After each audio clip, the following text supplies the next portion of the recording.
Hello learners, today in this class we are going to discuss about construction and use of achievement test. Construction and use of achievement test will help you to know how to construct and how to apply and adopt this achievement test in your class. But before going to the construction and use of it, let us know the real meaning of the achievement. The dictionary meaning of the word achievement is a thing somebody has done successfully, especially using his own efforts and skill. That means in achievement there has to be one's own effort and skills. Let us take an example. A student in class 6, if he can solve 10 varieties of problems relating to simple and compound interest successfully, but in the same class another student can solve it only 4 varieties, in that case we can say that the first student has better achievement than in solving problems on simple and compound interest. He could achieve more because he had acquired more knowledge, more understanding and skills in the concept of calculating interest in different contexts than what the second student had acquired during the same time. So, achievement in this case is acquisition of experience to solve problems. In order to assess the learning achievement of the student, usually what we do, we use tests in our schools. Such tests are prepared by you or supplied to you by authorities or procured from the open market. In what ways these tests prepared by you are different from others? Do the tests procured from the market serve your purpose? Just critically think on these issues. Most of the time, teachers depend upon tests to know what extent the students have been successful in the teaching learning process and to what extent the learning objectives were achieved by the students. So, the test results are reflected in the form of scores commonly known as either grade or marks. Let us consider one example here. Suppose you are teaching mathematics in grade 2 and on addition of 2 or more than 2 numbers which deals with the concepts like addition of 2-digit numbers without carryover, addition of 2-digit numbers with carryover, then row-wise addition of 2-digit numbers and word problems on addition of 2-digit numbers. Let us take a look at the chart that I have prepared for you today.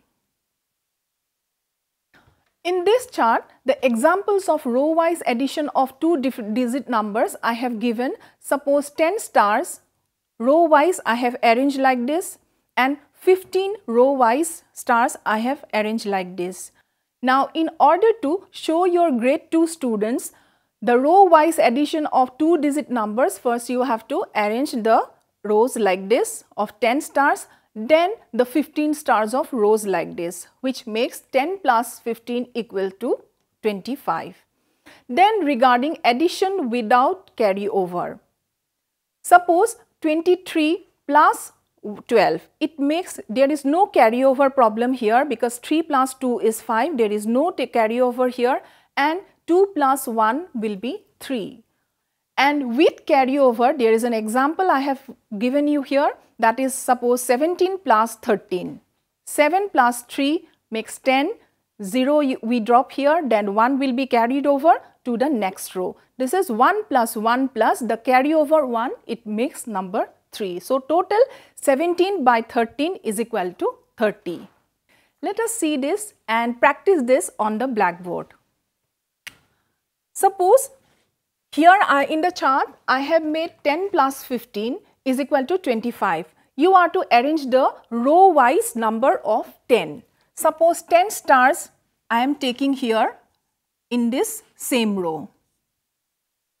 1, 2, 3, 4, 5, 6, 7, 8, 9 and 10. This equals to 10 number. Then I have to add 15 more stars here in order to show the total of 25. Let us go for that.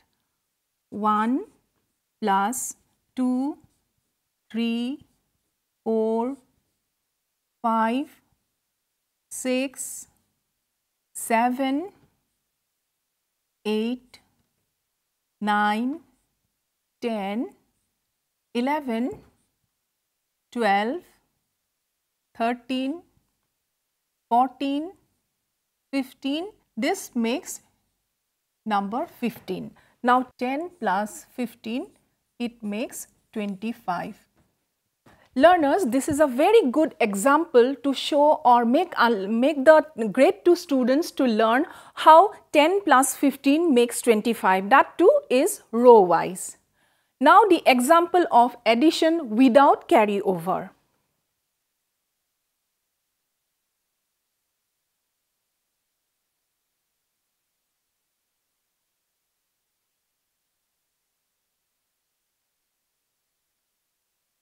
Suppose we take number 13.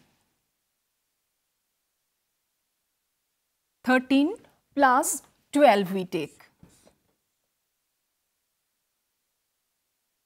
3 plus 2 is 5 because there is no carryover, that is why 1 plus 1 will be 2. So 25, this is a good example of without carryover. Then with carryover,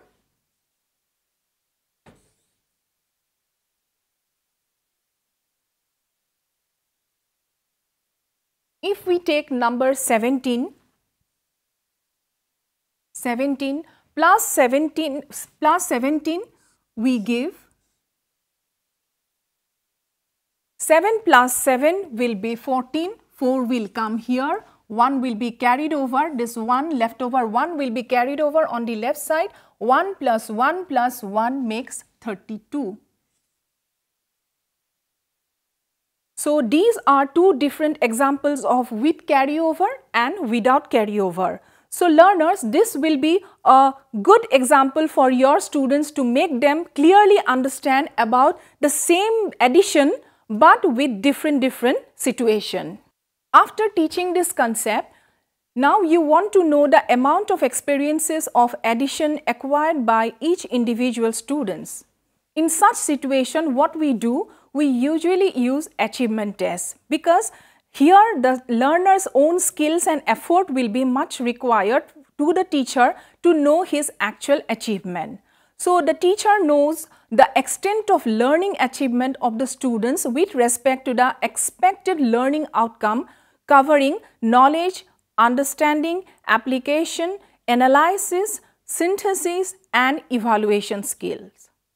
Such type of test also helps the teacher to compare the performance of students' achievement with the performance of other students' achievement. Now let us know little bit about uses of achievement test in the classroom situation at elementary school level. Now suppose you have constructed a good test in mathematics for class 5 in your school. You know your students very well, and the test that you have developed gives you the required information about their achievements in mathematics. You are very satisfied with the performance of the test. Now, can this test be used by another teacher serving in the school at a far distance place or in the tribal area of your state or in school situated in a city? Well, that cannot be made sure. At the best, we can say that the test can work equally well if the students and the school conditions are as same as your school. But in the common examinations, only one set of tests is used in all schools throughout your state. These tests are carefully constructed following a strict process called standardization so that it is fair for all students studying in schools situated widely apart in the state. Thus, there are two categories of test. One is called teacher-made test and the other is called the standardized test. So, these two are the two different categories of our tests. One is called teacher-made test, which is very commonly used by the teacher in all the grades of students. Then your standardization of tests. These are the two categories of tests we generally find in the schools. The test that is used in annual secondary school certificate examination in all secondary schools of your states are example of standardized achievement test. Though the process of standardization, some properties of the test are ensured. And these properties are: firstly, number 1, test items are properly designed. So the test items that are used should be purposefully designed to measure the clearly defined achievement domain. Second one is that test items are based on standard content. The test items always should be based on the standard content because it confirms the provision of using identical test and thereby confirming the provision of using identical tests to different individuals in different places at different times. Then thirdly, the test can be administered under same condition. This is a very important property of a standardized achievement test. The test always, it can be administered precisely under the same situation or conditions. And lastly, the standardized procedure of administering, scoring and interpreting the results of the test are followed. So, the standardized achievement test consists of high quality test items which are developed by specialists, tried out and selected on the basis of difficulty level. However, such standardized tests have limited use in monitoring the learning process and using them for further learning of the students. So, dear learners, let us summarize the class by knowing what are the important things we have learned in this class. We have learned in this class how to prepare the different kinds of achievement tests in the different class categories. For example, that I have given a grade 2 class of mathematics, how to give them the numerical ideas. Then I have given you the maximum uses of achievement tests. And lastly, what are the properties of the standardized achievement test. That's all for today. Thank you very much.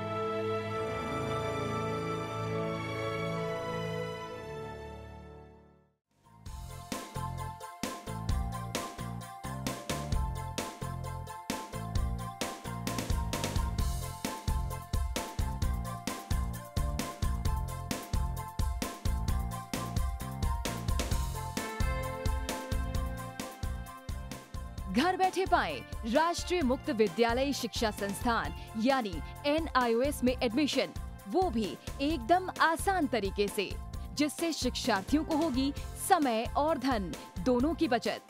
NIOS से शिक्षा कभी भी कहीं भी। शिक्षार्थियों, क्या आप जानते हैं NIOS में एडमिशन लेने का सरल और सुगम तरीका, जिससे शिक्षार्थियों को ऑनलाइन प्रवेश लेने में सहूलियत मिलती है। NIOS में प्रवेश की प्रक्रिया पूर्णतया ऑनलाइन है। शिक्षार्थी घर बैठे इंटरनेट द्वारा प्रवेश के लिए सबसे पहले NIOS की वेबसाइट www.nios.ac.in पर लॉगिन करें। अपना ईमेल आईडी और पासवर्ड डालकर अपना पंजीकरण करें।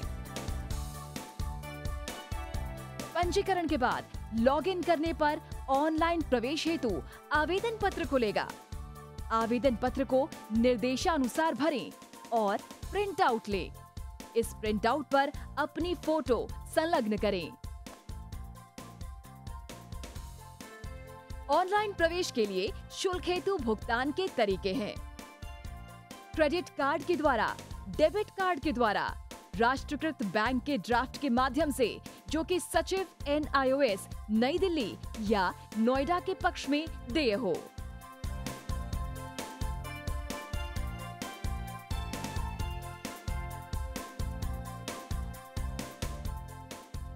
भरे हुए आवेदन पत्र के साथ साथ डिमांड ड्राफ्ट और संलग्न किए जाने वाले दस्तावेज हैं जन्म रजिस्ट्रार के जिला कार्यालय से जारी जन्म प्रमाण पत्र की सत्यापित प्रति, जिसमें जन्म तिथि अंकित हो, पिछले विद्यालय से प्राप्त विद्यालय छोड़ने का प्रमाण पत्र जिसमें आवेदक की जन्म तिथि लिखी हो, प्रवेश फॉर्म का प्रिंट आउट NIOS के संबद्ध क्षेत्रीय केंद्रों पर 10 दिनों में पहुंच जाना चाहिए, अन्यथा उचित दस्तावेज ना लगे होने पर आवेदन फॉर्म रद्द किया जा सकता है।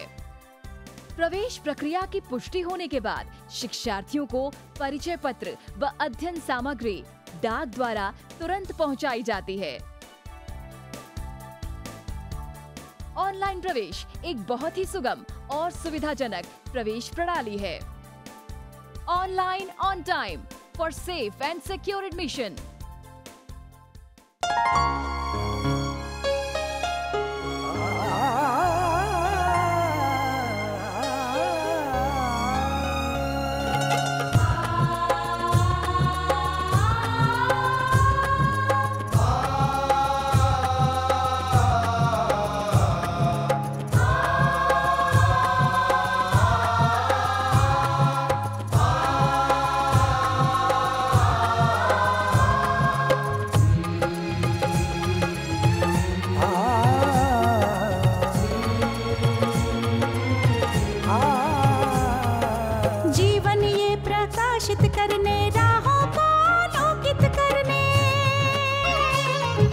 जीवन ये प्रकाशित करने, राहों को आलोकित करने, हम अपना दीपक स्वयं बने, हम अपना रास्ता स्वयं चुने। हम अपना दीपक स्वयं बने, हम अपना रास्ता स्वयं चुने। जीवन ये प्रकाशित करने, राहों को आलोकित करने।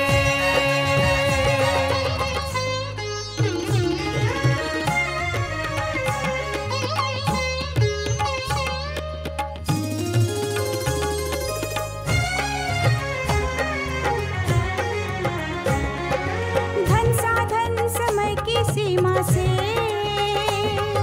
विद्यालय जो मुक्त हो, धन साधन समय की सीमा से विद्यालय जो मुक्त हो। कभी पढ़े हम कहीं पढ़े, वे विषय की लोच से युक्त हो। कभी पढ़े हम कहीं पढ़े, वे विषय की लोच से युक्त हो। मित्रों हम उठे और जागे, मंजिल आने की ध्वनि सुने। हम अपना दीपक स्वयं बने, हम अपना रास्ता स्वयं चुने। जीवन ये प्रकाशित करने, राहों को आलोकित करने।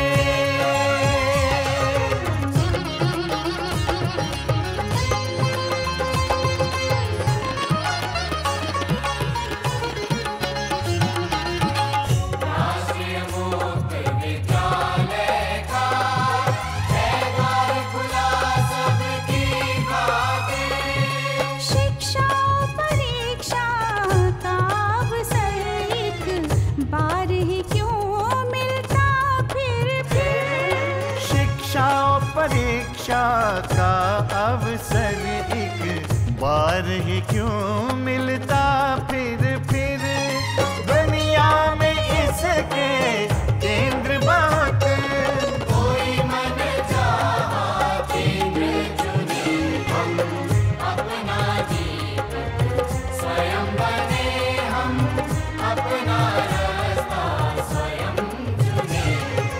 कोई मन चाहा केंद्र चुने। स्वयं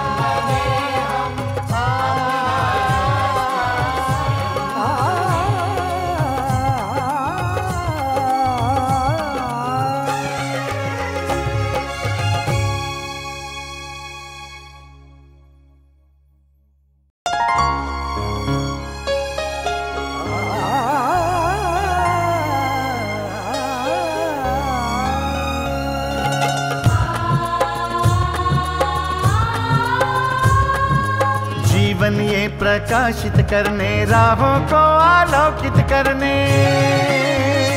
हम अपना दीपक स्वयं बने, हम अपना रास्ता स्वयं चुने।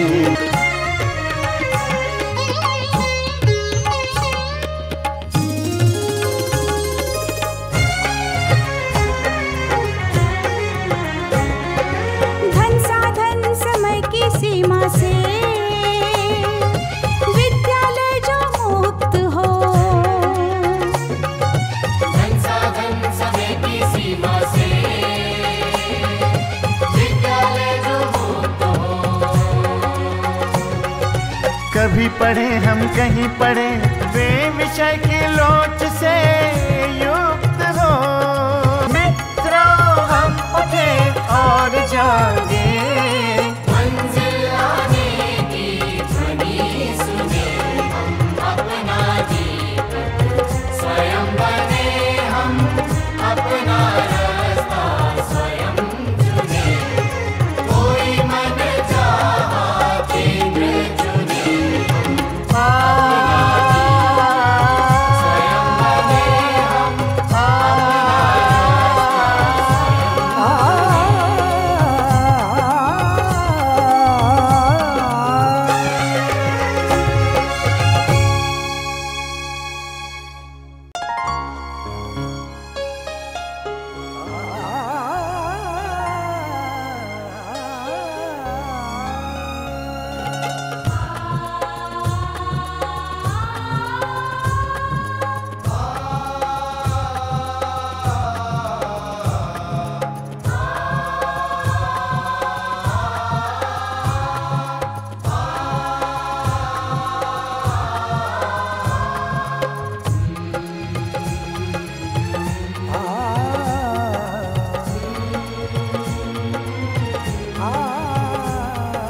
जीवन ये प्रकाशित करने, राहों को आलोकित करने। जीवन ये प्रकाशित करने, राहों को आलोकित करने। हम अपना दीपक स्वयं बने, हम अपना रास्ता स्वयं चुने। अपना दीपक स्वयं बने, हम अपना रास्ता स्वयं चुने। जीवन ये प्रकाशित करने, राहों को आलोकित करने।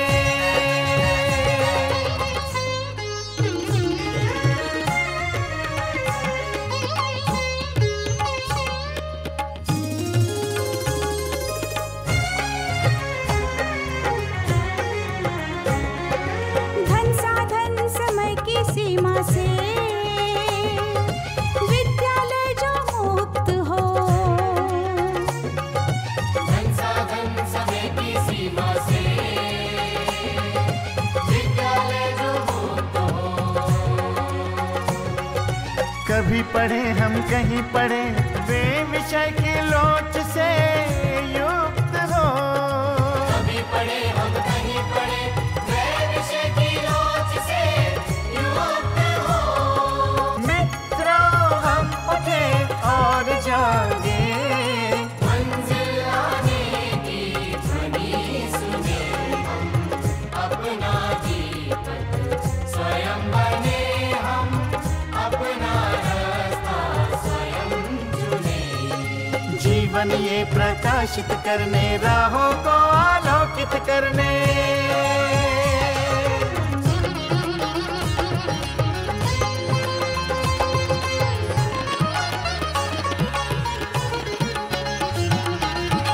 राष्ट्रीय मुक्त विद्यालय का है द्वार खुला सबकी खातिर।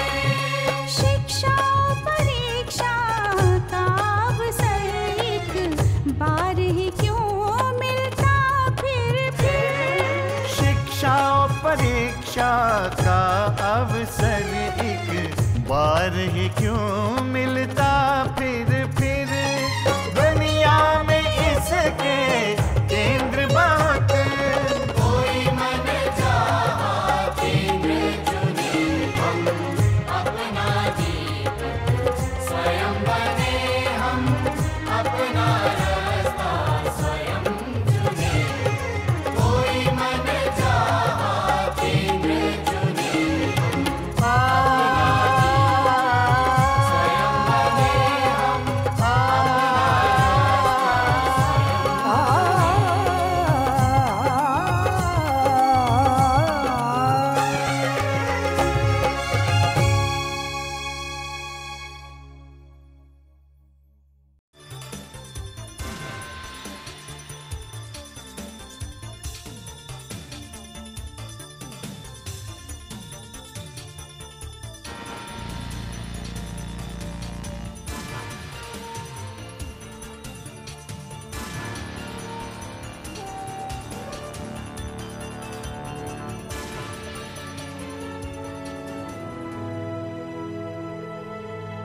घर बैठे पाएं राष्ट्रीय मुक्त विद्यालय शिक्षा संस्थान यानी NIOS में एडमिशन, वो भी एकदम आसान तरीके से, जिससे शिक्षार्थियों को होगी समय और धन दोनों की बचत। NIOS से शिक्षा कभी भी कहीं भी। शिक्षार्थियों, क्या आप जानते हैं NIOS में एडमिशन लेने का सरल और सुगम तरीका, जिससे शिक्षार्थियों को ऑनलाइन प्रवेश लेने में सहूलियत मिलती है। NIOS में प्रवेश की प्रक्रिया पूर्णतया ऑनलाइन है। शिक्षार्थी घर बैठे इंटरनेट द्वारा प्रवेश के लिए सबसे पहले NIOS की वेबसाइट www.nios.ac.in पर लॉगिन करें। अपना ईमेल आईडी और पासवर्ड डालकर अपना पंजीकरण करें। पंजीकरण के बाद लॉगिन करने पर ऑनलाइन प्रवेश हेतु आवेदन पत्र खुलेगा। आवेदन पत्र को निर्देशानुसार भरें और प्रिंट आउट लें। इस प्रिंट आउट पर अपनी फोटो संलग्न करें। ऑनलाइन प्रवेश के लिए शुल्क हेतु भुगतान के तरीके हैं: क्रेडिट कार्ड के द्वारा, डेबिट कार्ड के द्वारा, राष्ट्रीयकृत बैंक के ड्राफ्ट के माध्यम से, जो कि सचिव NIOS नई दिल्ली या नोएडा के पक्ष में देय हो।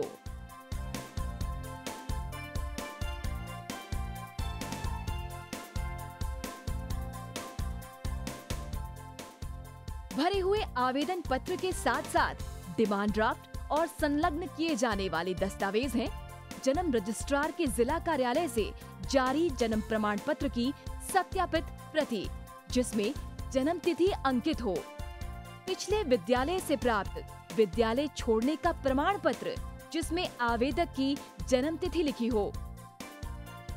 प्रवेश फॉर्म का प्रिंट आउट NIOS के संबद्ध क्षेत्रीय केंद्रों पर 10 दिनों में पहुंच जाना चाहिए, अन्यथा उचित दस्तावेज न लगे होने पर आवेदन फॉर्म रद्द किया जा सकता है।